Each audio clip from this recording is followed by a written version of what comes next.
I happened to be at our mailbox at the end of the driveway, checking for mail, when a red BMW drove past and pulled into the neighbor's driveway.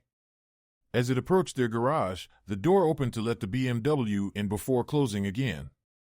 It struck me as peculiar. I knew Kyle Good was out of town. Why would some guy be pulling into their garage? There could have been many innocent reasons, a cousin, perhaps Doris' brother? Who knew? And it wasn't really my business anyway. The incident faded from my mind when I found a letter from my sister in the mailbox the next morning. Gina's letters were always delightful, filled with family updates and clippings from her numerous magazine subscriptions. The following morning, as I backed out of my driveway on my way to work, the same BMW sped past so swiftly that I had to slam on my brakes to avoid hitting it. I might have dismissed the entire incident if my wife Jenny and I hadn't visited the Goods house on Friday evening while walking the dog. The red BMW was parked on the street, and Kyle Good was on his porch chatting with the man I had seen driving the car earlier that week. Kyle and the man approached us as we strolled along the sidewalk. "George, Jenny, hello." Kyle greeted us. We paused until they reached us. "George, I'd like you to meet my best friend, Harry Thompson." "Harry, this is our neighbor, George." I shook Harry's hand and turned to introduce Jenny. "And this is my wife, Jenny." I wasn't surprised when Harry, after releasing my hand, took Jenny's hand while staring at her like she was a delicious treat. When you're married to someone as attractive as Jenny, you get used to men admiring her. But Harry's expression was unreadable, a smirk, perhaps, as if he knew something I didn't. Now knowing Harry was Kyle's best friend and not a relative, my mind raced as to why he had spent the night while Kyle was away. Was there something going on between Harry and Kyle's wife, Doris? Personally, I couldn't fathom anything worse than a best friend betraying his buddy like that, but perhaps there was an innocent explanation, a business trip, maybe necessitating a place to stay. So I inquired, "Harry, where are you staying?" Harry replied, "Over in St. Paul, across the river." That closed one line of inquiry. Harry wasn't a relative, and he didn't live far enough away to require lodging while in town. So that left. Harry still eyed Jenny as if he were about to pounce, prompting me to hastily conclude our walk with the dog and bid farewell to Kyle and Harry. This left me with a dilemma. Should I say something to Kyle? Part of me wanted to stay out of it, but another part felt a growing friendship with Kyle since Jenny and I had moved here 7 months ago. If the shoe were on the other foot, I'd want to know if my wife were involved with someone else. By Sunday, I had made up my mind. As Kyle mowed his lawn, I walked down to have a conversation. After exchanging pleasantries, I decided to broach the topic directly with Kyle. "Kyle, on Monday night when you were away, your best friend Harry stayed over at your place." Kyle's reaction caught me off guard. He chuckled and replied, "George, of course he did. I bet he gave Doris a great time." I was speechless, my mouth hanging open in disbelief at Kyle's casual response. Kyle continued to laugh, elaborating, "George, I thought you knew.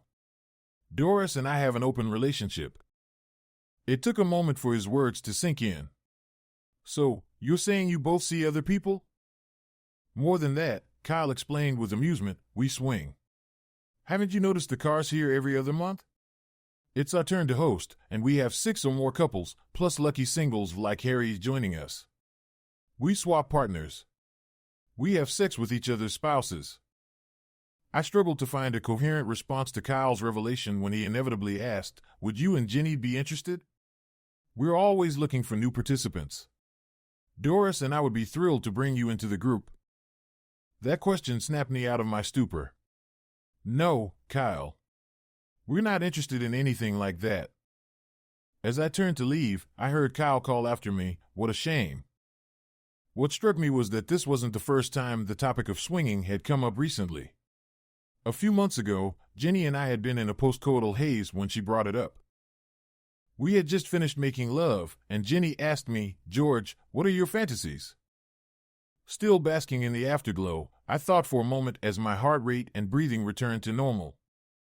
"I've always fantasized about making love to you on a beach. Though I know the reality might not match up to the fantasy, sand can get everywhere, it sounds like fun." Apparently not satisfied with my answer, Jenny pressed further. Anything else? I hesitated, feeling a bit apprehensive, but decided to share. Promise you won't think badly of me? Jenny propped herself up on one elbow, gently touching me. I promise, George. What is it? Her touch was arousing, making it easier to speak. I'd like to see you dressed provocatively, high heels, a little black dress showing off your figure, maybe revealing a bit too much. As I spoke, Jenny's touch became more intense, clearly aroused herself by the idea.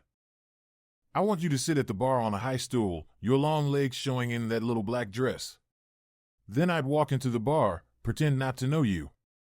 I'd buy you a drink, we'd chat until you finished it, then I'd escort you out, with all the men in the bar watching us as we leave. I'd take you to a room I'd booked, and we'd make love for hours. Jenny's hand continued to pleasure me, bringing me close to climax, when she asked, what if one of the men at the bar tried to buy me a drink or hit on me? You'd ignore them, of course, I replied. Jenny pressed further. Wouldn't you enjoy seeing me flirt with someone at the bar before you approached?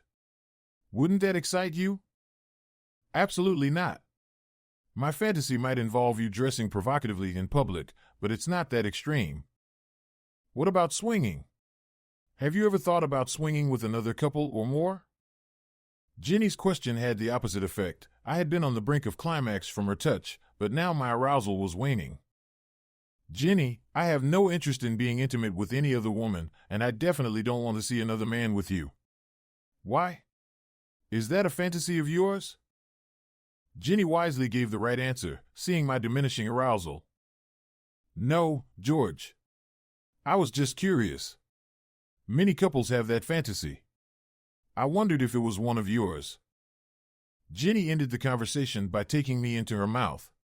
With her warm mouth around me, my arousal returned, and I climaxed. I fell asleep shortly after, the conversation about fantasies fading from memory. It wasn't until months later, when I was recounting the parties at the goods to Jenny, that I recalled her earlier question about swinging. After leaving Kyle that afternoon, I walked back home to find Jenny sunbathing in a revealing bikini. I grabbed a beer and joined her on the patio. Jenny, did you know the goods are swingers? They host parties with other swingers. Jenny's response was revealing.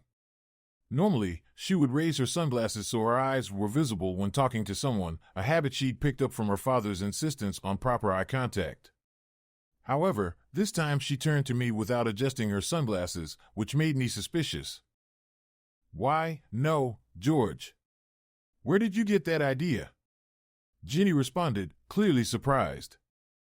From Kyle, I explained. I mentioned to him that Harry stayed over at their place on Monday night while he was away. Kyle shrugged it off, saying he and Doris have an open relationship, that they're into swinging and host parties. Well, I don't see why that's any concern of ours. I can't believe you went and told Kyle about Doris. Why would you do that? Jenny questioned, a hint of reproach in her voice. Jenny, if you were involved with someone else, I'd want to know from a friend, I defended. It still feels like tattling. Weren't boys taught not to be tattletales when they were growing up? Jenny countered. It depends on the seriousness of the matter. You don't tell on trivial things, but if it's something important. I started to explain. Jenny cut me off. And what's the big deal if Doris is seeing someone else? Who is she hurting? Without thinking, I replied, Jenny, you're making it sound like adultery is insignificant. For many marriages, it's a major issue. Most spouses struggle to cope with infidelity. I was taken aback by Jenny's response. Well, that's just dumb. It's just sex. I was left stunned and silent, but Jenny swiftly changed the subject. George, whatever the goods do is their business, not ours. As long as we love and trust each other and stay true to our vows, we shouldn't worry about others. Come here and kiss me, you haven't kissed me in hours. I kissed Jenny, but her words lingered in my mind. There was something unsettling about our conversation that I couldn't shake off, even as I was distracted by Jenny's presence in her red bikini. Over the next few weeks, I began observing Jenny more closely. Our daily life seemed normal in most respects. Our intimacy wasn't lacking, we still made love 3 or 4 times a week, and our weekends were particularly passionate, sometimes lasting for hours. Yet, 2 things caught my attention. First, Jenny started locking her smartphone, something she had never done before, claiming it was inconvenient. Second, she began clearing the browsing history on our computer, which wasn't her usual habit. These were small changes, but as the saying goes, from small things, big things grow. Neither hurdle posed a significant challenge. With a sense of unease that I might be intruding on Jenny's privacy, I installed a program on our computer to discreetly record its activity. Even if Jenny cleared her browsing history, the program would retain a log that I could review. Cracking Jenny's phone password proved surprisingly easy. I casually handed her the phone and asked for her brother's number. Unbeknownst to her, she stood with her back to a mirror as she unlocked it. I held my phone, discreetly recording the reflection in the mirror while waiting for her to provide the number. Over the next couple of weeks, I monitored the web pages Jenny visited with growing concern. She seemed engrossed in reading erotic stories online, particularly those centered around group sex. Whenever I had the chance, I checked the texts on Jenny's phone. For weeks, everything seemed normal with no suspicious calls or messages to anyone I'd consider a potential lover. That changed immediately after I informed Jenny about my upcoming business trip that would take me away for a week and a half. My job as a translator often required such trips every couple of months, and this time Jenny seemed unusually melancholy about my departure. 2 days after breaking the news to her, during which she acted sorrowful over my extended absence, I stumbled upon a text from Doris on Jenny's phone. "We're set for Saturday. Last minute, but 5 couples have confirmed because you'll be here again. And you know how excited Kyle and Harry are. See you then." I was furious, nearly losing my composure. My wife, pretending to be sad about my leaving, was eagerly anticipating my absence to engage in group sex with others. The mention of again in the text was the final straw. It was time to face reality and start planning for what lay ahead. I would have ample time later to mourn the end of my marriage. The following morning, I located and scheduled an appointment with a divorce attorney. I then approached my boss, requesting to withdraw from the upcoming assignment, citing a flimsy excuse, despite having covered for my colleagues numerous times over the past year. He grumbled and initially resisted, but eventually agreed to grant me the next 10 days off. On Thursday morning, I kissed Jenny goodbye, and instead of heading to the airport, I checked into the Residence Inn. I rented a car using my company credit card, knowingly violating policy, but at this point, I was beyond caring. I purchased everything I anticipated needing. By Friday, I sat across from the divorce attorney, learning about my legal options and what would be involved in divorcing Jenny. The prospects were bleak. We would have to divide our assets, and I might be obligated to provide financial support to her for several years. Despite her part-time job that paid little but offered substantial discounts on her clothing purchases, Jenny always liked to dress well. It was clear I would need to supplement her income until she could retrain for a new career. Wait a minute. So she can betray our marriage, and I'm still financially responsible for her? I exclaimed in disbelief. The attorney shrugged. Unfortunately, yes. Those are the laws as they stand since the changes were made. Adultery doesn't impact financial settlements in divorce. It was a harsh awakening to both the reality of my marriage and the legal system. What if I don't want to get taken advantage of like this? What are my options? I asked, desperate for any alternative. The attorney smiled wryly. Before I say anything further, write me a check for $500. What I'm about to discuss implies we never had this conversation and will never speak of it again. I wrote the check and handed it over to him. First, let me ask you 2 questions. Do you like your job? Any family nearby who would miss you? He inquired. I hate my job, and my parents and sister moved to Florida, I replied. The lawyer leaned back in his chair. Then I'll continue, but this is not legal advice. This is me telling you what I do in your situation. He paused briefly, perhaps choosing his words carefully. I'd disappear. Take what you can from the accounts and get out of town. If you had kids, it'd be different. I wouldn't recommend abandoning them, especially with a wife like that. But in your case, the world is vast. Take some time to explore it. His radical suggestion caught me off guard. Why such an extreme solution? Wouldn't it be better to take my chances in court? You asked the wrong lawyer that question. 4 years ago, I caught my wife with her personal trainer. I had it all on video, her and some gym buff in our bed. The audio caught them mocking me, saying I was working while they were making a fool out of me. It was vile. I divorced her, even hired the best divorce attorney in the county, better than me. For years on, I'm still paying her every month, and I'll continue for another year. That's the reward for treating your wife like a queen and not pushing her to get a decent job while you're married. Let's face it, the system is stacked against people like us. Shaking my head, I left the lawyer's office, already starting to formulate my plans. But first, I needed definitive proof of what Jenny was up to with our neighbors. The swingers party was scheduled for Saturday night, and if luck was on my side, it would be hosted at the Goods house. We'd been to enough barbecues and pool parties there that I knew the layout well. I set up a tracking app on Jenny's phone just in case. Saturday dragged on as I sat in the hotel room, waiting for her phone to indicate she was on the move. I didn't have to wait long. At 5 p.m, Jenny left our house and headed towards the Goods. I drove to our neighborhood in the rental car and parked discreetly on a nearby street. The Goods' backyard had a small potting shed, and I managed to slip inside unnoticed by scaling their 6-foot fence. Over the next 2 hours, I used a video camera and a still camera to document the events at the Goods. I filmed various couples, threesomes, and foursomes, capturing explicit acts both by the pool and in the den behind the patio doors.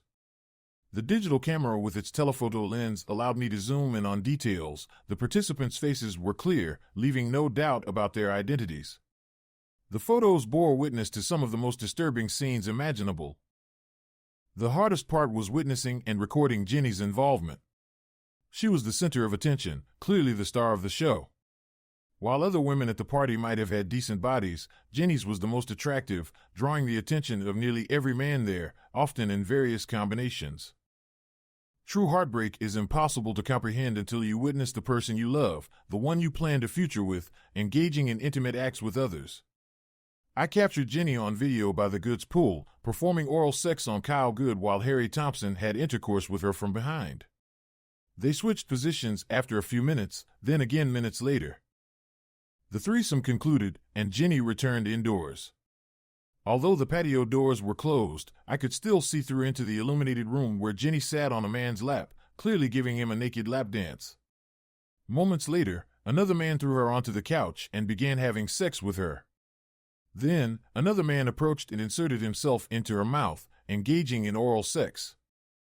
After nearly 2 hours of filming and capturing every participant's face in compromising positions, it was time for me to leave.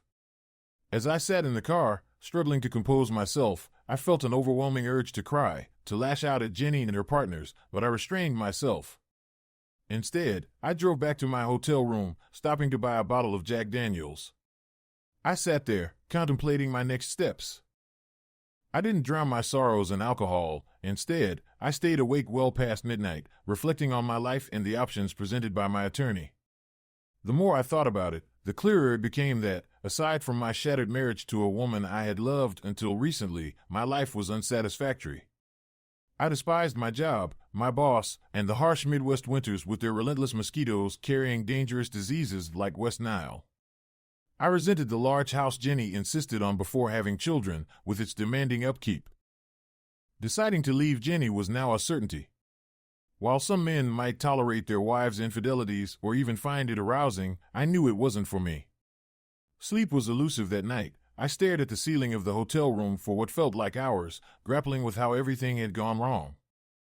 After graduating from the University of Minnesota with degrees in German and Russian, I had opted for a stint in the Army, signing up for 4 years.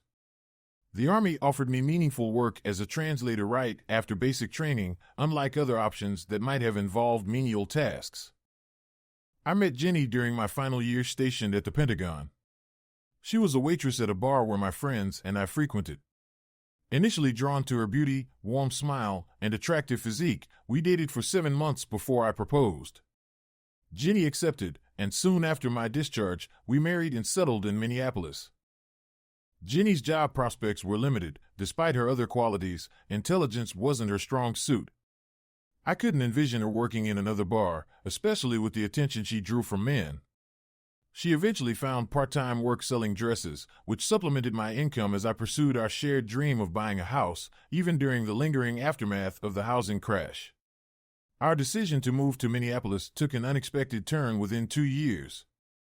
My dad received an early retirement package, prompting him and Mom to join other snowbirds in sunny Florida. My sister, never a fan of Minnesota's harsh winters, followed suit. I don't want to make excuses for Jenny's actions at the goods parties. There's no justification for her involvement. However, I can't help but think that when Mom and Sis left for Florida, it created a void in Jenny's life. Perhaps this void contributed to her growing closeness with our new neighbors, especially Doris. After Jenny and I bought our house, we planned to spend a year fixing it up before starting a family. Now, lying awake in this unfamiliar bed, I find myself wondering what I would be doing a year from now if things had gone differently and we were expecting our first child. I woke up Sunday morning, grateful that I hadn't overdone it with the JD the previous night, no hangover to compound my misery. Across the street, there was a diner serving a decent breakfast. I reviewed the checklist I had compiled, the few things I wanted to take with me if I walked away, and an inventory of our assets, bank accounts, brokerage accounts, and so on. The list of possessions I wanted to keep was short. Most of our money had gone into the down payment for the house. I spent a couple of hours in the room reviewing the photos and videos from the previous night. It's astounding how much detail digital cameras can capture, even in low light. I sorted out the clearer images, reserving the photos of the other participants for another time. I didn't consider any of them innocent. They must have known Jenny was there without her husband, and in my mind, that should have made her off limits to them. So, screw him. Monday marked the beginning of my exit strategy in earnest. Jenny wasn't expecting me back from my business trip until Friday, giving me 4 days to finalize my plans and execute them properly. I visited 5 local auto dealerships in search of my next vehicle. After finding what I wanted at 2 of them, I completed the trade-in with the dealer offering the best deal. I drove off the lot in a used camper van with a $2,000 check, leaving behind my 1-year-old Chrysler 300. The dealer got the better end of the trade, but I came out all right and now had a vehicle fit for travel. Tuesday and Wednesday were dedicated to organizing my finances and outfitting the camper with everything I'd need for an extended road trip. By Thursday, I was ready, a full day ahead of my deadline and on a day when Jenny worked at the dress store. Back at our house, I packed the few belongings I intended to take into the van. It wasn't much and didn't overcrowd the space unnecessarily. I left a note on the kitchen table with 2 photographs, one of Jenny with Good and Thompson, and the other our torn-in-half wedding photo. I briefly considered leaving my wedding ring but decided I could sell it for gas money along the way. It was gold and should fetch a fair amount. The note read, "Jenny, I won't live with a liar and a cheat. Goodbye." My first destination was Naples, Florida, where my parents had relocated after Dad retired. The van proved to be a pleasure to drive. I logged 12-hour days mostly on back roads before finding a campground to settle in for the night. I quickly learned that not all campgrounds were created equal, and if I were going to travel extensively, I needed to discern between good and bad ones. On the evening of the 3rd day, I pulled into my parents' driveway. Mom greeted me with a warm hug, and Dad gave me a sturdy pat on the back.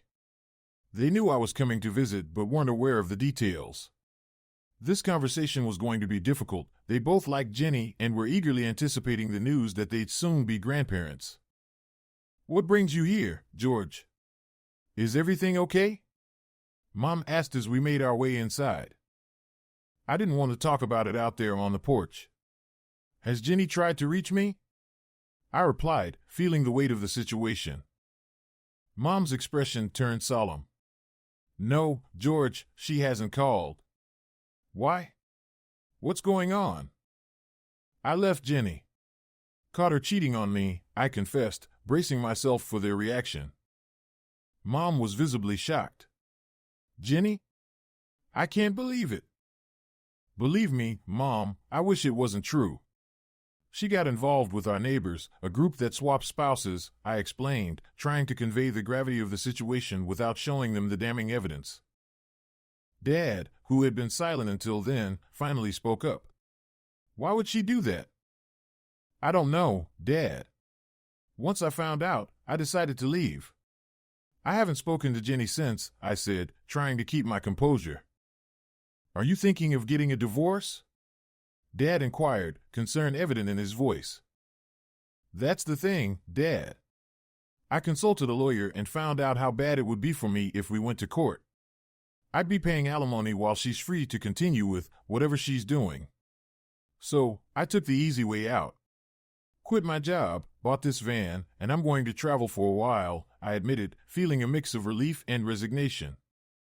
That's not like you, George, Dad remarked, his disappointment palpable. I know, Dad. Maybe it's time for a change.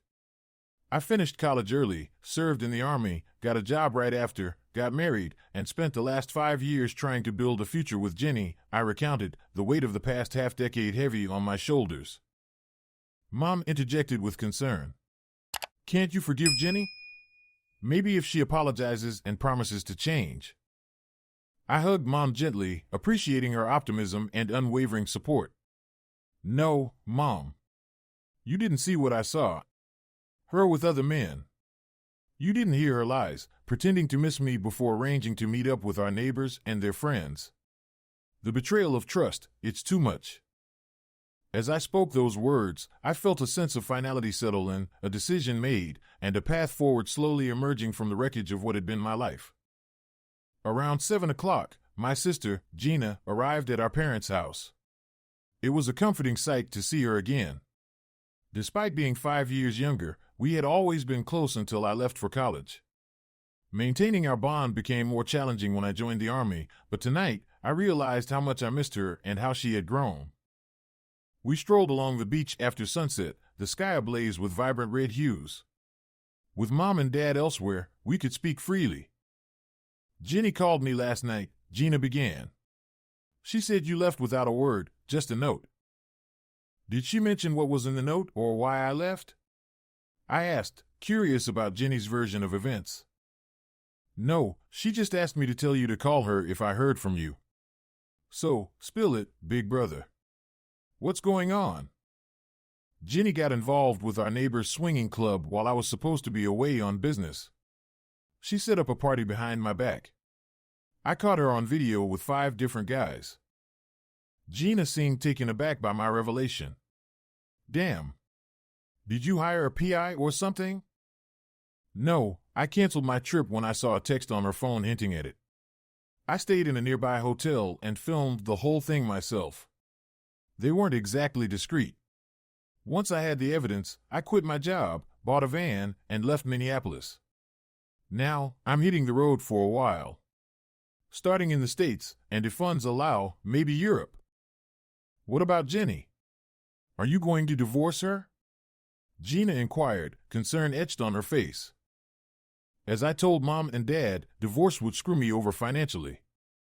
I'd be paying her alimony for years. No way. I'm just leaving it all behind. Well, how about taking your little sister along? I've got a few weeks of vacation saved up and I'd love to spend it on the road with you, as long as I'm not cramping your style, Gina suggested with a mischievous grin. Gina, this isn't about finding a replacement for Jenny. It's about finding some clarity, I replied earnestly. I get it. Anyway, if you're heading out west, count me in for a couple of weeks. I hear Utah's stunning. It's a deal. We'll do it in the fall, when it's less crowded and cooler. Right now, though, I need a big favor from you. I need your computer expertise. Gina had defied stereotypes to become an expert programmer, a trait I greatly admired. What do you need, big brother? Gina asked, eager to assist. I explained the videos and photos from Jenny's party and my plan for them. As I detailed my revenge, Gina's smile grew until she couldn't contain her laughter. You got it, big brother. I can make that happen. It took a few weeks of meticulous planning and covering our tracks, but 3 weeks after I left Minnesota, everything was set. Gina's proficiency with computers amazed even me. First off, Gina, along with a guy she dates named Dennis, managed to gather the names and personal details of all the singles and almost all the couples who attended the goods parties. In just 2 days, they sent phishing emails to each participant, embedding a virus that allowed Gina to access the contacts of all these individuals, including their email addresses. It turned out to be a treasure trove of information. Kyle Good, who owned the local John Deere dealership, became their primary target. Gina and Dennis successfully hacked into the dealership's business computer, obtaining a database containing customer email addresses and physical locations. We set up a website hosted by a company in Ukraine specializing in amateur porn. When I questioned how we could avoid getting caught, Gina and Dennis chuckled and tried to explain the intricate web of Bitcoin payments and complex routing that would deter any attempts to trace us. Though their explanation was complex, I trusted their expertise and nodded along. Harry Thompson remained a puzzle. Despite our efforts, we couldn't breach his computer or uncover much about him personally. He maintained no social media profiles and was not listed in any professional networks. Eventually, we speculated that Harry might be involved in illicit activities, and we abandoned our attempts to dig deeper into his background. With the help of Gina and Dennis's friend, skilled in video editing, we crafted an engaging film using the collected videos and photos. Each time a new sex scene appeared, we paused to overlay close-up stills identifying the participants. The resulting 45-minute video was uploaded to our website and ready for viewing. The next step might offend some and leave others shaking their heads in disapproval. When editing the video, I chose not to include the scene where Jenny was involved with Kyle and Harry simultaneously. We did retain one scene showing Jenny engaged with another man, enough to demonstrate her participation in the group activities without causing her excessive embarrassment. Many have asked why I didn't expose Jenny fully in the video. My answer lies with Jenny's parents, Robert and Linda Rawlings, who have always treated me with kindness and welcomed me into their home. They deserve better than to see their daughter in such a compromising situation, even though Jenny had broken my heart. Therefore, while the video proved Jenny's involvement, it spared her worst moments out of respect for her parents. One Sunday morning in Florida, Gina joined me at our parents' house where I was staying. Seated at the kitchen table with her customary black coffee, she posed the question. "It's all set, big brother. The website is live, the emails are sent, and we've prepared several hundred letters to send to goods customers without email addresses. Are you ready to pull the trigger?" The moment had arrived. "Yes, Gina. Let's do it. It's time to kick things off and see what happens."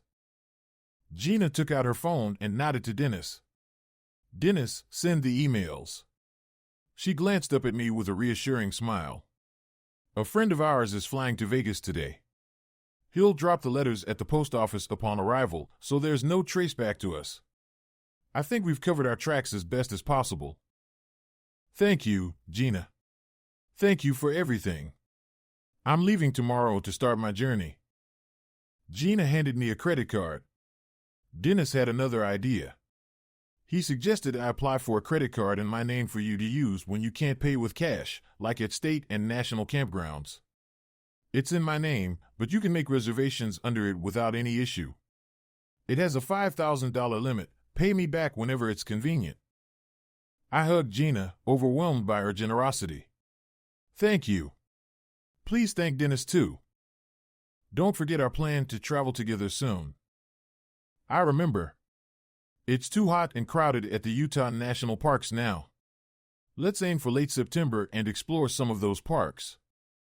With plans set for September, Gina left for work, and I prepared the van for travel. The next morning, I bid Mom farewell with a kiss and Dad with a heartfelt man-hug. I thanked them for their hospitality, promised to stay safe and keep in touch. As I backed out of the driveway, Dad surprised me with words he'd never spoken before. "I love you, son." I knew it in his actions growing up, but hearing it was emotional, and tears welled up as I drove away. I took the scenic route north to Virginia, traveling the Blue Ridge Parkway for a week into North Carolina. From there, I headed to Nashville for 2 days of music on Broadway before visiting the Shiloh National Military Park, a place I'd long wanted to see since studying the Civil War battles in school. Continuing west, I planned stops in Memphis for Beale Street and maybe Graceland. In the middle of the night near Bolivar, Tennessee, I awoke to a knock on my van's door. A state patrol officer stood there, his hand near his holster. "Can I help you, officer? How long have you been parked here?" "I arrived around 10 last night. Too tired to continue, so I decided to get some sleep." "Can I see your driver's license, please?" I handed it over, and he returned to his patrol car to check it. Sitting in the passenger seat, I awaited his return, growing anxious at his prolonged absence.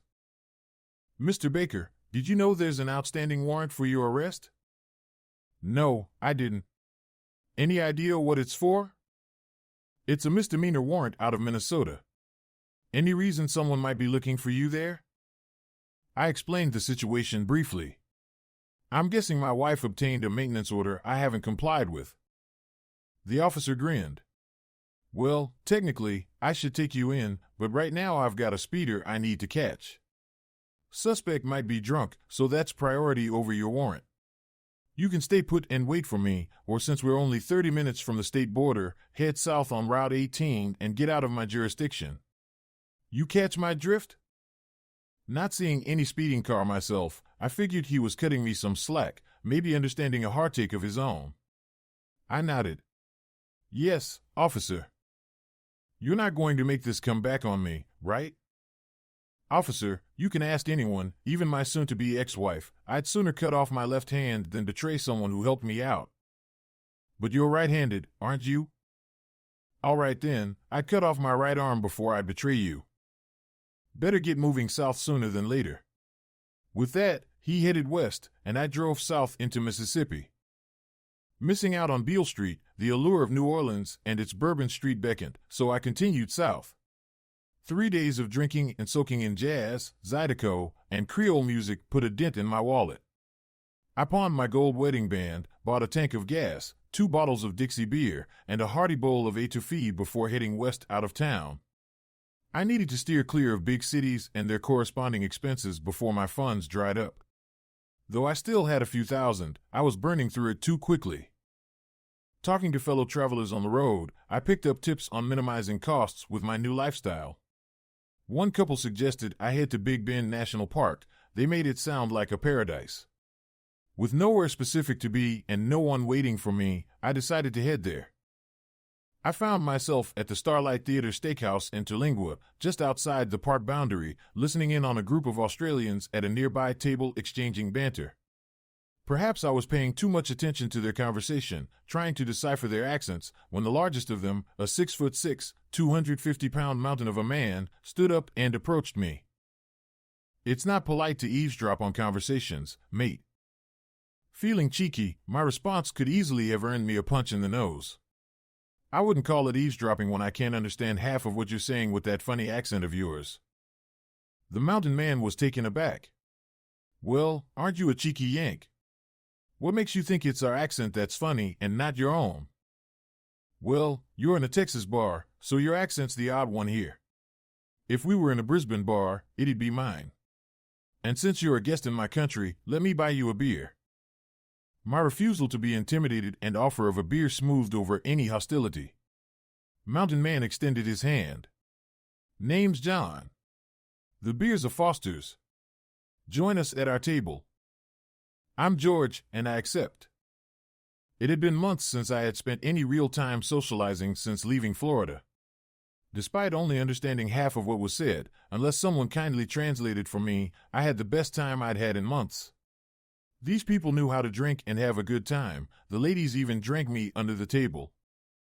There were 8 of them traveling together, spending 4 weeks in the U.S. starting in Dallas.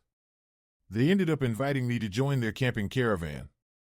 It seemed they were paired up. One couple, James and Sarah, were married, while the others had friends with benefits arrangements.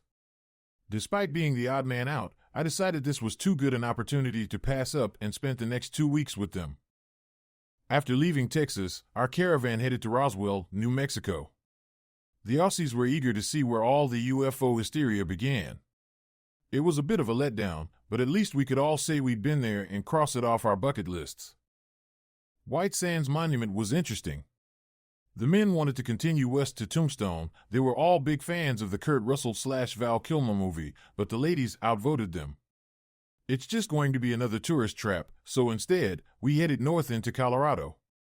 I stayed out of the discussion and was just happy to be anywhere with this cheerful group. The Colorado Rockies took my breath away. I wasn't prepared for such beauty. Growing up in the Midwest, I had spent all my time east of the Rockies. The Aussies and I spent our last week together zigzagging across the state before parting ways in Breckenridge. They were heading back to Texas, and I was on my way to Grand Junction, where Gina would be flying in to meet me. We spent the last night bar hopping down Main Street before I bid them good night, promising to visit Australia someday. As I walked back to my van, Mary came up behind me and took my arm. "Can I stay with you tonight?" I was pleasantly surprised, but didn't want to cause any conflict with my new friends or be seen as that guy who interferes with another man's woman. "What about John? Won't he be upset if you spend the night with me?" "John has his eye on that blonde American girl with the fake tits. From what I hear, he'll be spending the night with her. John and I travel well together and have tons of fun, but we're not exclusive." Mary's proposition was tempting.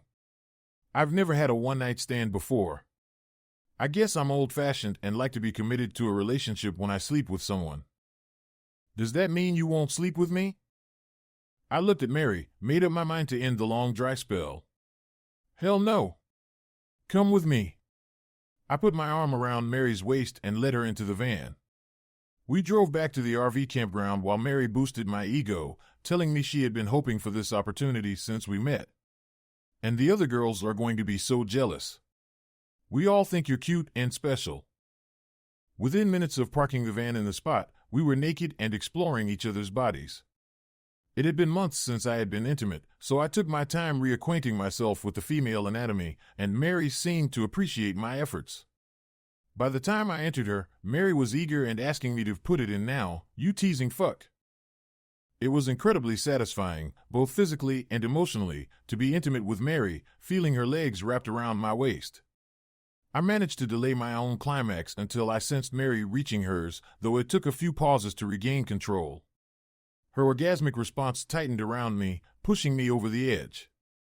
It was then I realized I hadn't thought about protection. "Sorry, I didn't think about that. Should I have pulled out?" I asked.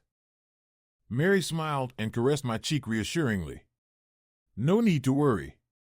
I wanted that, and I'm safe from both health and pregnancy risks." Still inside Mary, I felt myself becoming aroused again. I kissed her gently on the lips. "Could we do this again? I'd love to experience you from behind." Mary responded by flipping over onto her hands and knees. "But let's keep it friendly back there. How about just a thumb?" I suggested playfully. "Sure, but make sure it's good and wet first," Mary chuckled. That's still uncharted territory. She had such a great sense of humor, along with her natural beauty and confidence. Part of me felt conflicted knowing she was leaving soon. I could easily see myself falling for her, yet I knew I wasn't ready for another relationship. Instead, I focused on enjoying the moment as I entered her again, savoring the unique sensation. Wetting my thumb with our combined juices, I gently pressed it alongside my cock, which elicited a moan from Mary as she tightened around me. "You feel amazing," she moaned, encouraging me to continue. I waited until she climaxed again before withdrawing and cleaning up. When I returned to bed, Mary was lying on her stomach. I gently turned her over and kissed her deeply before resuming our lovemaking. "Come inside me, George," Mary whispered. "Let me feel you one more time." I moved slowly, relishing the warmth and intimacy between us. Eventually, my orgasm overtook me, and we kissed tenderly until Mary suggested it was time to sleep. The next morning, I woke to find Mary already dressed, sitting beside me and holding my hand. She kissed me softly when she saw I was awake. "Goodbye, George. Don't let what happened with that woman affect how you approach the next one. There are plenty of good, faithful women out there. You're a wonderful man, and you'll find someone special." I couldn't resist asking, "Could that someone be you?" "I'm afraid not," Mary replied gently. "We wouldn't work. I'm too far from my family, and you're too close to yours. I've enjoyed our time together, though. You're close to your sister and parents, and I wouldn't want to come between that. Besides, no grandmother wants to be half a world away from her grandchildren. Mary was right, I had to admit. Thankfully, the first woman I'd been intimate with since Jenny was more sensible and practical than I was. Well, I had to ask. Thank you for last night. It meant a lot to me, I said gratefully. I think I know, it meant a lot to me too. Take good care of yourself, George. Enjoy your hiking with your sister, Mary replied, kissing my lips before leaving the van. Later that morning, all the other Aussies came by my campsite before they departed. I was especially glad to receive a warm handshake and hug from John, who reminded me of my promise to visit Australia someday. Driving towards Grand Junction, I felt content. Hanging from the rearview mirror was the necklace Mary had left behind, accompanied by a note in the ashtray. This is for Gina. Please tell your sister I'm sorry we didn't get a chance to meet and that her brother is a gentleman and a great guy. Love, Mary. It was a simple shell necklace that Mary often wore, and her note meant the world to me. Gina and I were hiking through Arches National Park, headed towards the Delicate Arch, when we encountered another hiker. Abby Ross was hiking solo. She stood about 5'7" with an athletic build. Her long, shiny black hair complemented her dark skin and deep eyes. As she passed Gina and me on the trail, we exchanged quick hellos. After she moved ahead, Gina caught me staring at Abby's perfect figure. She playfully jabbed me in the ribs and teased, "What's up with that?" I grinned, trying to play innocent. "Are you suggesting women are any different? I saw you practically drooling over that tall guy at the airport carousel. I almost took a picture to send to Dennis, just to show him how you act when he's not around." "Oh my God, don't you dare." "Okay, I admit I looked, but I would never touch. I've been completely faithful to Dennis since we got together." "Sounds serious." "As serious as it gets. I think he's going to propose when I get back to Florida. He wanted to join us on this trip but couldn't get away." I was genuinely happy for my sister. She deserved someone like Dennis. When we reached the top and found Abby sitting there taking pictures of the arch, Gina made a friendly introduction while I set up our lunch nearby. The conversation flowed easily, and by the time lunch was ready, Gina had convinced Abby to join us. "Abby, meet my brother George. George, this is Abby Ross." I finally convinced her to join us for lunch, Gina said with a smile. We enjoyed our meal, swapped stories, and hiked down together. Learning that Abby hadn't secured a campsite for the night, Gina insisted she stay with us at Devil's Garden. Despite Abby's protests, Gina wouldn't take no for an answer. The three of us shared an evening meal and enjoyed a beautiful night under the stars around the campfire. And so began our friendship with Abby Ross of Klamath Falls, Oregon. Abby hiked with us through Arches and Canyonlands National Parks before agreeing to join us at Goblin Valley State Park. Abby worked as a waitress in Klamath Falls and had recently graduated from the local community college. She shared with us that she was hiking and camping alone because her longtime boyfriend had left her for another girl just 3 weeks before their planned trip together. Despite the heartbreak, Abby decided to forge ahead alone but was grateful for the chance to join Gina and me. I didn't realize how lonely it would be without him. "Thank you both for letting me tag along," she said sincerely. After our time at Goblin Valley, Abby needed to return home, but we promised to stay in touch. Gina and I bid farewell to Abby before continuing our journey to Bryce Canyon. During the drive, Gina began questioning me. "So, what did you think of Abby, big brother? She's a pretty sweet lady, don't you think?" "Yeah, she's very sweet," I agreed, but I didn't sense any romantic interest from her. "What's on your mind?" "Well, I caught her looking at you more than once in a way that was more than friendly." "Give her time, and she might be open to something more," Gina suggested. We didn't discuss Abby further over the next week, but as I dropped Gina off at the airport, she brought it up again. "Give her a call, George. Maybe go up to Klamath Falls and spend a couple of days with her without me around. I bet $100 she'll say yes if you ask." "All right, just to get you off my back, I'll give her a call. Say hi to Mom and Dad for me, and give Dennis my regards." Let me know when you've landed safely, I replied, agreeing to Gina's suggestion.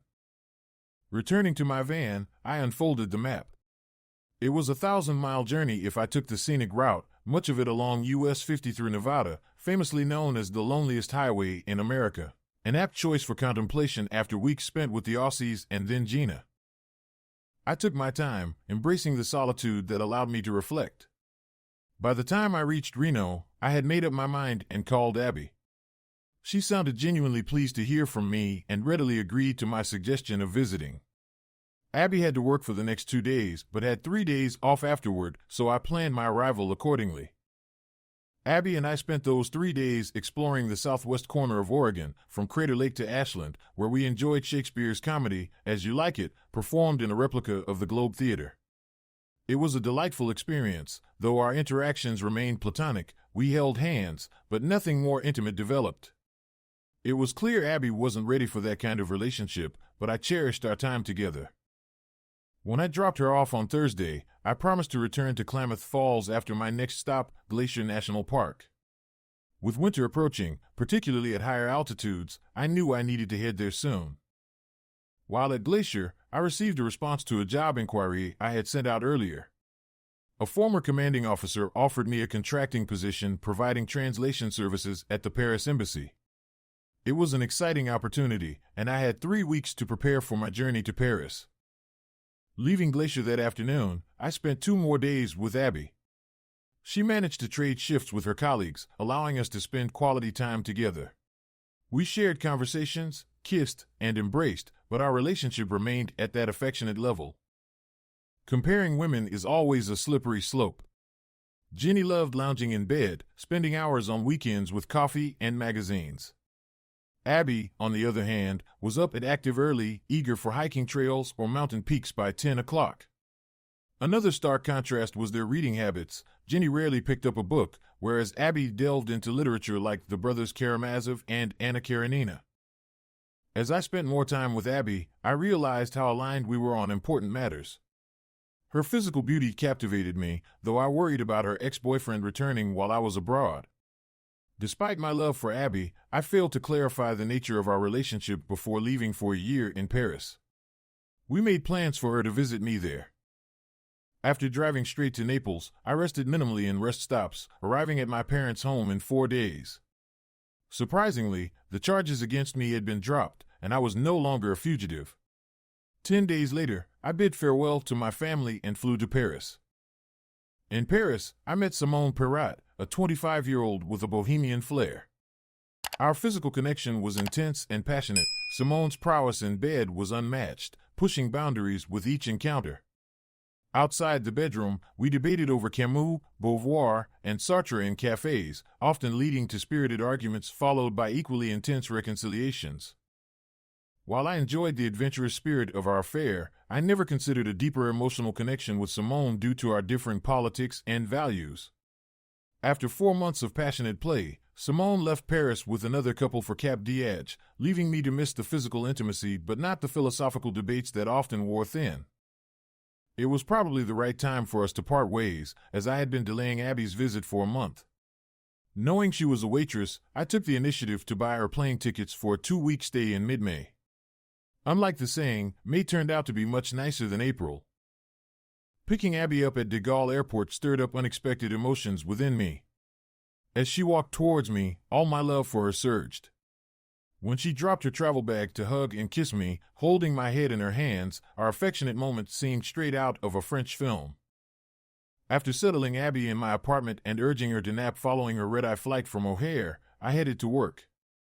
Upon returning, I was pleasantly surprised to find Abby in new city clothes, a departure from her usual outdoorsy attire, a stylish skirt, sweater, and leather jacket paired with high heels. "Do you like it?" she asked. "It's fantastic. Let me freshen up and dress appropriately to accompany such a beautiful lady." Our first night together in Paris was magical, with the city seemingly embracing Abby as much as I did. Most importantly, that night marked our first intimate experience together. Over the next 5 days, I guided Abby through Parisian landmarks, the Louvre, Musée d'Orsay, Notre Dame, Shakespeare and Company, and the Eiffel Tower, ticking off 8 attractions from her must-see list. On the 6th day, we boarded a high-speed train for Grenoble, where I surprised her with plans for hiking in the Alps. Initially hesitant due to lacking hiking gear, Abby relented after I persuaded her it was a gift. Despite encountering snow at higher altitudes, we enjoyed hiking along alpine trails for 3 days before returning to Paris to continue exploring Abby's list of city must-dos. Everything went smoothly until our last night, when we stopped at a cafe for a nightcap before heading home. There, things took a turn. Some acquaintances of Simone, aware of our past affair, insisted Abby and I join them. During the evening, Abby and I ended up in separate conversations, one with the women and the other with the men. It was evident in Abby's eyes when we left that night. "When were you planning to tell me about Simone?" she asked. I wasn't. It was a brief relationship before we became intimate. Now that you and I are together, I want to commit to being exclusive. I promise never to be with another woman while we're in a committed relationship. Abby wasn't reassured. "When you left Klamath Falls last November, you said you loved me. I thought we were lovers. I thought that meant something. I did say I was falling in love with you, and it did mean something. We should have clarified what that meant." Abby started crying. "I feel so stupid." She went into the bedroom to pack for her flight, another red-eye. She emerged with tears in her eyes. "I'll take a cab to the airport." "Let me drive you." "No, right now I just need to be alone. I'm sorry this had to happen on our last night. I've had such a great time with you, but now I feel like I'm just a placeholder until Simone comes back to Paris." "That's not true." "Maybe not, but it feels that way, and I need time to think this through. Call me when you can. It might be a while before we can talk. I'm heading to Moscow tomorrow for important negotiations. Communication will be limited due to the nature of the talks. Let me at least take you to the airport." "No, just call me when you can." Abby reached up, pulling my head down for a kiss. "I love you, George Baker." She left without another word. Before the door closed, I managed to say, "And I love you, Abby Ross." I was right. Over the next 2 weeks in Moscow, communication was sparse and restricted to family members. By the time I returned to Paris, my first tense phone call to Abby set the tone. Before we could reconnect, I found myself back in Moscow due to agreements falling apart from the first round of talks. Talk about bad timing. Abby wasn't resentful. On the contrary, she tried to convey her understanding. However, we needed to talk soon before things unraveled further. In July, Gina, Dennis, Mom, and Dad visited. One of the perks of being stationed in Paris was how easy it was to convince people to come stay for a while, a stark contrast to some of my previous army posts. Gina brought good news. Jenny had called to explain why I was no longer a fugitive. She was renting out our old house, and the tenants wanted to buy it. The sale would cover the mortgage and any debts to Jenny. If I signed papers relinquishing any claim on the house, Jenny would consider us even. Moreover, Jenny had filed for divorce on grounds of abandonment, so we'd be officially divorced by next June without any further action on my part. Gina had the papers, I signed them, and mailed them back to Jenny. We enjoyed our time in Paris, though Gina didn't hesitate to remind me about letting Abby go, as she put it. "Gina, I'm not trying to. I'll sort everything out when I get back to the States. I promise." "Damn, you're such a fool, big brother. Do you really think a woman with as much going for her, beauty, personality, brains, will sit around pining over your sorry ass for long?" She had a point, but for the next few months, my options were limited to Skyping Abby and writing love letters. Upon returning to the States, my first destination was Klamath Falls. Abby welcomed me warmly and did everything to make me feel like we were a couple again. However, a significant issue arose. I needed to work, and the only West Coast job offer I received was with a tech company in Los Angeles. Abby valued her proximity to family and wanted to stay close, whereas my career required me to be where opportunities in my field were more abundant. Places like Klamath Falls simply didn't fit that bill. Though we'd be on the same continent at last, we'd be living 700 miles apart. Over the next several months, we managed to spend at least one weekend together each month, alternating between Klamath Falls and Los Angeles. In May, we even took 2 weeks off work, much to my boss's discontent, though he reluctantly approved the unpaid leave in the name of love, to camp and hike through Joshua Tree, Kings Canyon, and Death Valley. Our compatibility and love for each other were undeniable, yet I struggled to commit to marriage, likely due to my own insecurities and lingering trust issues. My track record with women hadn't been encouraging. Jenny hadn't left me, but she hadn't stayed faithful either. And with Simone, although we weren't right for each other, it was she who ended things, not me. Abby claimed to love me, but not enough to leave her family and move to California. Despite these challenges, Abby and I continued to see each other whenever possible. I remained completely faithful, and I had no reason to doubt her fidelity either. I persevered, searching for a solution that would allow us to be together. Life has a way of throwing unexpected opportunities our way. That July, I encountered 2 such opportunities. Firstly, a New York publishing house offered me a dream job, translating Joseph Stalin's personal papers and letters from Russian to English for an upcoming book. The previous translations had been sanitized by a Russian translator, and my task was to provide an unbiased second translation. The job was flexible enough to be done from anywhere, even Klamath Falls. Then, less than a week after signing the contract with the publisher, something even more improbable occurred. 2 years and 2 months after leaving my home in Minnesota, I was startled awake by someone knocking on my door at 7 in the morning. I threw on some sweatpants and answered, puzzled as to who could be so rude at that hour. It was Jenny. "Hi, George." Not the greeting I expected after all this time. I glanced at her hands, half expecting to see a weapon, but she held only a manila envelope. "Can I come in, George?" I stepped aside and let her enter.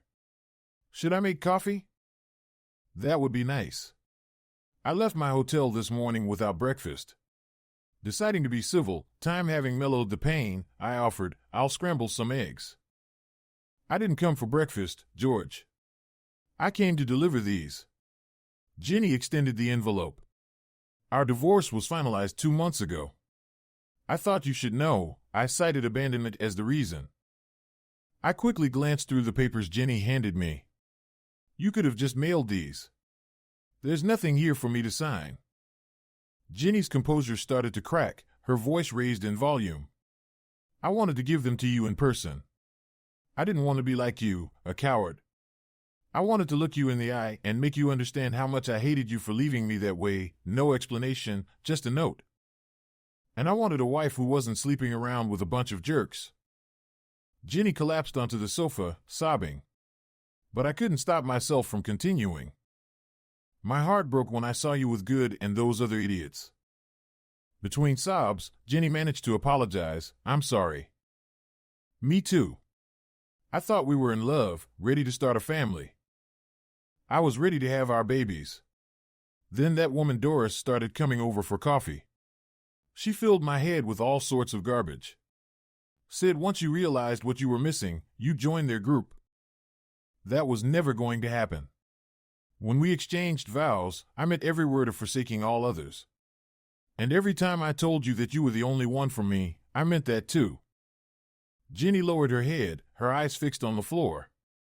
My curiosity got the best of me. "So what happened after I left? Did you stay with them?" "No, I never did that again.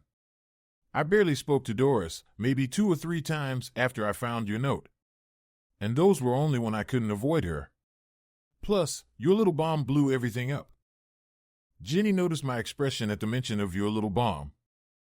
"Oh, George, don't pretend you didn't post those videos and photos or send those anonymous emails to half of Minneapolis. Everyone suspected it was you, but no one had proof." "You did. I didn't realize it at the time, but later I figured out I left that photo of you, Kyle, and Harry on the dining room table. If anyone saw it, they'd know it was me behind the website. I burned the photo 10 minutes after I found it. Having proof of my behavior in our house made me sick. And even if I hadn't destroyed it, I could never betray you again." "What happened then?" "Kyle Good lost his dealership with John Deere. There was a community standards clause in his contract, and the scandal of their parties turned the progressive people of Minnesota against him. When customers stopped buying, Deere pulled out, leaving Kyle with nothing but cheap Chinese tractors. The store went bankrupt, and Doris left him for Harry. No kidding? I felt a pang of satisfaction at that turn of events, but Jenny wasn't finished. Kyle ended his own life. Put a gun in his mouth and pulled the trigger. And Doris got to live happily ever after with Kyle's best friend? Jenny shook her head. No, it didn't work out like that. Harry had anger issues, and after putting Doris in the hospital, he ended up in prison. He'll be there for at least 8 years.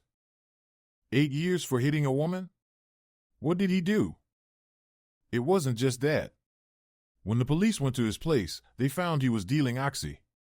He got a year for the assault and 10 for the drugs. This was getting more surreal by the minute. I couldn't help but chuckle. Jenny went on. 2 of the other couples moved away. Turns out the school board wasn't too thrilled about their elementary school teachers being caught up in a sex scandal. And you, Jenny? Well, besides completely wrecking my personal life by driving away the man I loved, my professional life turned out okay. Not many people paid attention to a dress salesperson's personal affairs. I changed my appearance, cut and dyed my hair, and most folks never recognized me from those videos. Some did, though, and I had to deal with the fallout occasionally. I went full-time at work, took classes at the community college in the evenings, got my AA, and now manage a Banana Republic store in St. Louis Park. Good for you. And I genuinely meant it. Time had softened my perspective. Jenny's eyes welled up. Do you ever see us getting back together, George? I might have mellowed, but my mind was still sharp. No, Jenny, I'm sorry. That ship has sailed. Trust is fundamental, and it's gone. Seeing you with those guys shattered it. We both know a marriage without trust isn't a happy one. I knew you'd say that, George. But I had to ask. Seeing you again, hearing your voice, it reminded me of what I let slip away. I had to try. With that, Jenny began to sob. Damn it, I had loved this woman with all my heart once. We had dinner that evening. Over our meal, I couldn't help but inquire. Why, Jenny? I thought we had a good marriage. Why did you let Doris convince you?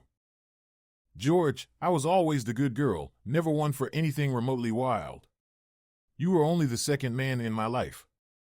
Doris preyed on my innocence, convinced me it was just a matter of time before you joined in the fun. She made it seem like resisting was abnormal, like there was something wrong with your libido. It was never going to happen, Jenny. The vow we took, forsaking all others, meant everything to me. Jenny nodded in apparent agreement before continuing her explanation. Doris gave me a book, Because He Is Watching by Kristen McCallum. It was about a married couple where the husband was turned on by watching his wife with other men. She also showed me how to find swinger websites online. The more I read and watched, the easier it was for Doris and Kyle to talk me into that first party. I was the center of attention, the belle of the ball, and it fed my ego. It wasn't hard for them to convince me to go to the second party, the one where you found me. I drove Jenny back to her hotel that night. I could sense she was waiting for me to ask if I could stay, but I stood firm. Sure, I could have given in, had my way, and left, but that would have been wrong for so many reasons, not least because of my commitment to Abby. The next morning, I woke early and glanced at the clock. It was only 7, and Jenny's flight wasn't until 11. I had plenty of time to pick her up and drive her to LAX. One last opportunity to spend a few hours with the woman I once thought I'd spend my life loving. Instead of acting on impulse, I poured myself a cup of coffee. Something had been weighing on my mind since 3 a.m., something that kept me awake for 2 hours. It all clicked into place. My last evening with Jenny felt like a purging of all the bitterness that had accumulated in my heart and mind. It was a cleansing of my soul.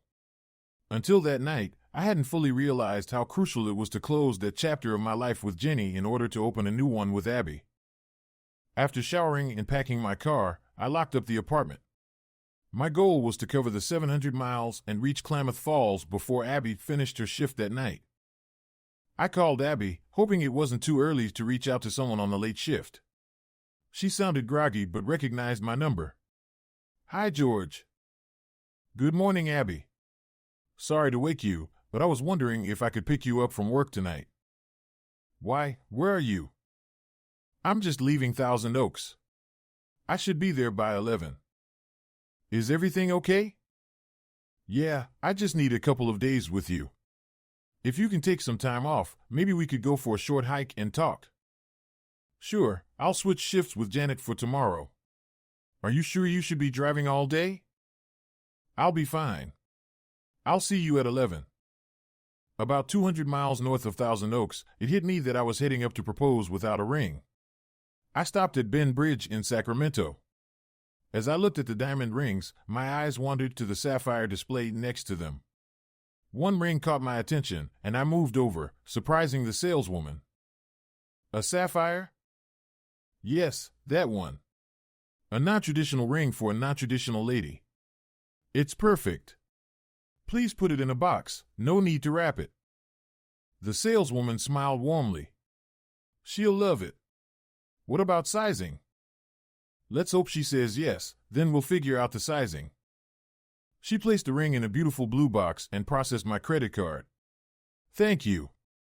Good luck, but I can tell she'd be a fool to say no." Back on I-5, heading north, I called Gina and put her on speaker so I wouldn't get distracted. "Sis, today's the day. I'm on my way to see Abby with a ring in my pocket and all the hope in the world in my heart."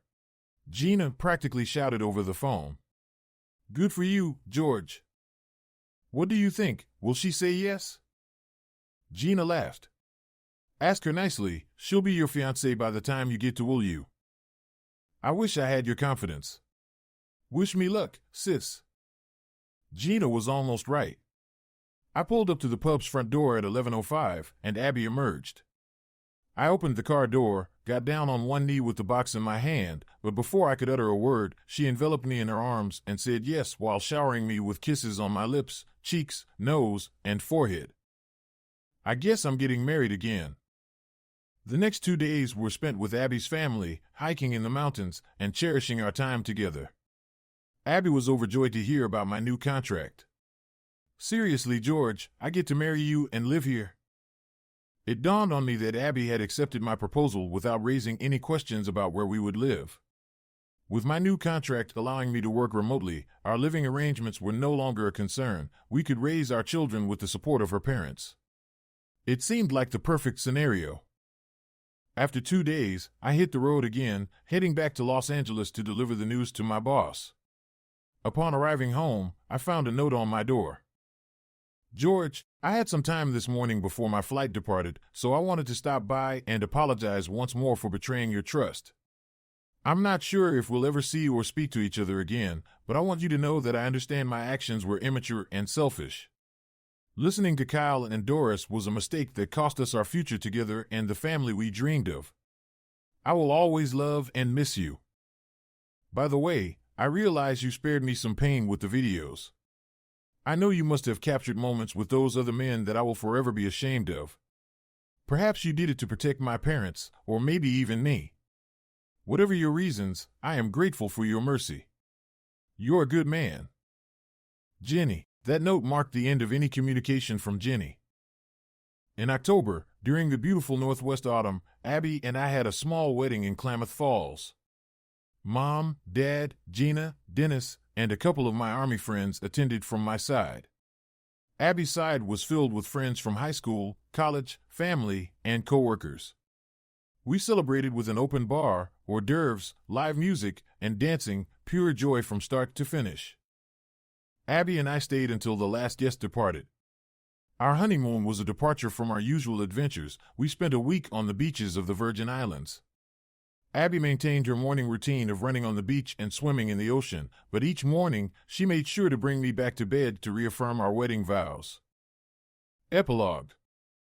Translating Stalin's papers boosted my career as the go-to English translator for Russian literature. This allowed me to work from home, supporting my growing family comfortably. Occasional travels for meetings with authors or publishers didn't exceed a few weeks each year. A year after our first son, George Adam, G.A., was born, Abby's mother passed away from cancer. Her decline was swift, leaving Abby deeply affected, though she was grateful her mother met her grandson before she passed. Mom Ross's role as the family glue became apparent when Abby's brother and sister-in-law relocated to Tucson to be closer to family. Abby's father, seeking warmer climes, settled in Mexico near Ensenada. Suddenly, staying in Oregon lost its appeal. Abby broached the idea first. "I think it would be nice to live closer to your parents and Gina. They could spend more time with GA." We sold our home in Klamath Falls and moved to Naples. 9 months later, Gina Abby joined our family. Mom and Dad were overjoyed. And so was I. Thanks for watching and have a great day. Write your opinion in the comments.